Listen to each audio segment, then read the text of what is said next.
பாஜக கிட்ட இந்த வாட்டி ஏமாத்த முடியுமா சார் எடப்பாடி? அந்த ஹோல்ட கொடுப்பா அவர் கில்லாடிங்க, ஏமாத்துறதுல கில்லாடிங்க. பாஜக உள்ள பலகீனமானவர்களை பயன்படுத்தி ஏமாத்தி விடுவாரு.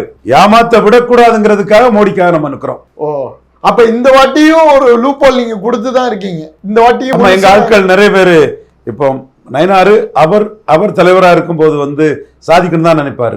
எம்எல்ஏனா போகணும்னு நிறைய பேர் நினைக்கிறவங்க பாஜக என்ன சீட்டு வாங்கினா என்னன்னு தான் நினைப்பாங்க. இப்ப நிறைய பேர் அரசியல் இன்னைக்கு அவரே விஜய்க்கு முக்கியத்துவம் கொடுக்கல. பாஜகவிலே போதுமான அரசியல் தெளிவு இல்லாம பலர் விஜய்னு சொன்னாங்கல்ல, பல நிரூபிக்காத அவருக்கு முக்கியத்துவம் கொடுக்காண்டாங்கிறதான நான் மோடி கிட்ட சொல்றேன். நான் மோடி கிட்ட என்ன சொல்றேன்னா, விஜய் பவன் கல்யாண் மாதிரி ஓட்டு எடுக்கட்டு, எடுத்த ஓட்டை அவர் நம்மகிட்ட கூட்டணிக்கு வரட்டு. நாளைக்கு எடுத்த ஓட்டோட கூட்டணிக்கு வரட்டு.